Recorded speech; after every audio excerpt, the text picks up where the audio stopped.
Whoever steals this book of prayer, may he be ripped apart by swine, his heart be splintered, this I swear, and his body dragged along the Rhine.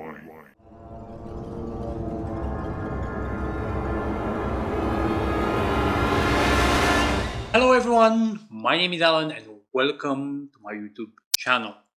Today we're going to learn 10 medieval book curses that will help you to protect your books from evil people.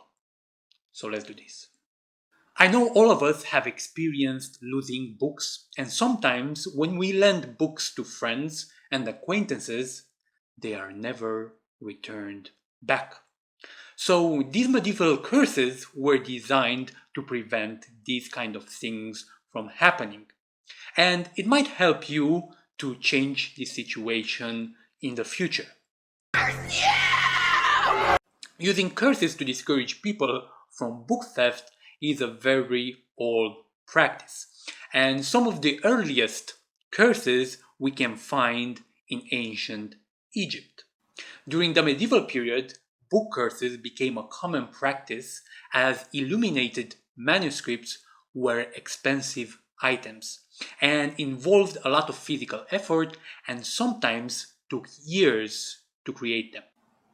Besides this, for extra security, medieval libraries chained books to their desks, and private owners might lock their books in chests to protect them from thieves. In the book Anathema, Medieval Scribes and the History of Book Curses, Mark Drogin collected some of these curses that he found in medieval manuscripts.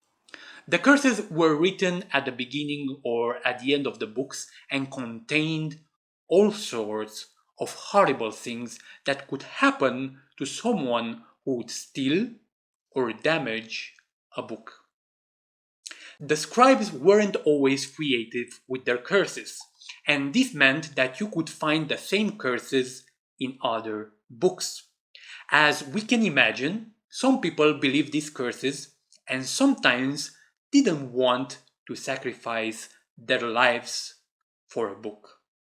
So let's look at the different types of curses used by medieval scribes. And the ones most often used were related to excommunication. It's anathema.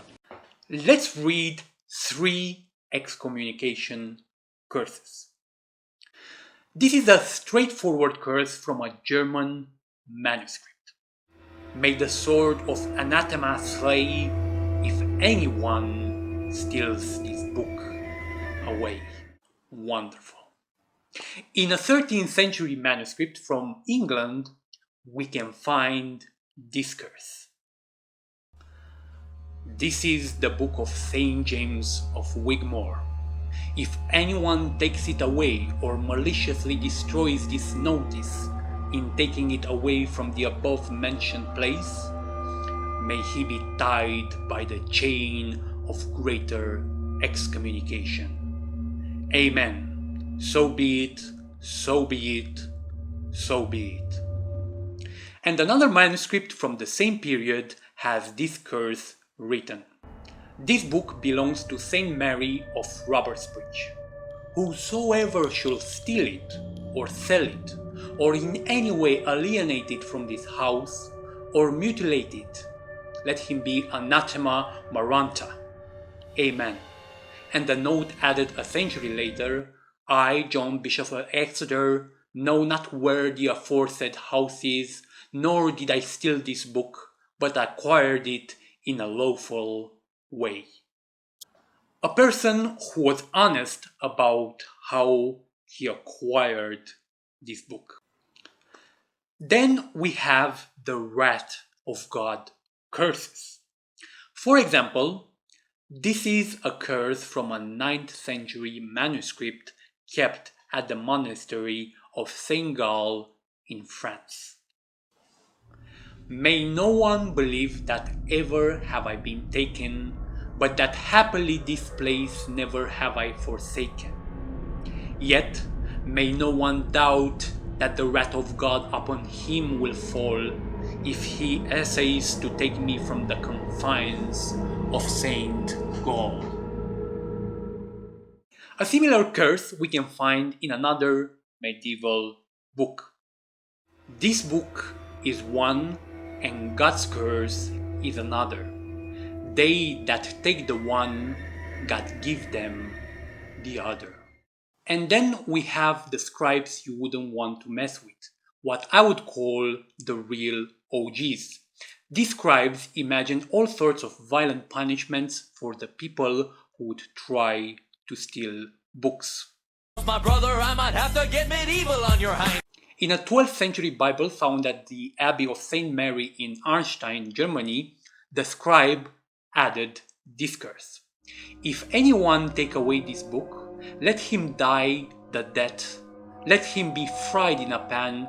Let the falling sickness and fever seize him. Let him be broken on the wheel and hanged. Amen. No comment. In a book of hours written in the 16th century, Simon Voster of Paris added a pretty graphic curse. Whoever steals this book of prayer, may he be ripped apart by swine, his heart be splintered, this I swear, and his body dragged along the Rhine. Now we definitely know that we won't touch this book. While in a manuscript owned by the Count of Orléans, we find this particular curse. Whoever steals this book will hang on a gallows in Paris. And if he isn't hung, he will drown. And if he doesn't drown, he will roast. And if he doesn't roast, a worse end will befall him. Another category of people targeted by curses were the readers who wouldn't care properly about the books they were reading. So if you would spill a drink or food on a book, or you would make other marks on it, you would be in big trouble. But the children love the books. A curse cited by Mark Drogin in his book says the following. Who folds the leaf down, you devil toast brown. Who makes mark or blot, you devil roast hot. Who steals this book, your devil shall cook. Another example is a curse written in a manuscript from the 12th century. The Book of Saint Mary and Saint Liborius in Pater Burnum. A curse upon the one who takes this book, a blessing upon the one who keeps it safe. If anyone removes or cuts a page, may he be accursed. In addition to this, let's look a little bit at how things have changed in the modern world and how book plates have been used as warnings to prevent theft and illegal borrowing. Some of the book plates have a very short and simple message, while other book plates deliver a more powerful and threatening statements.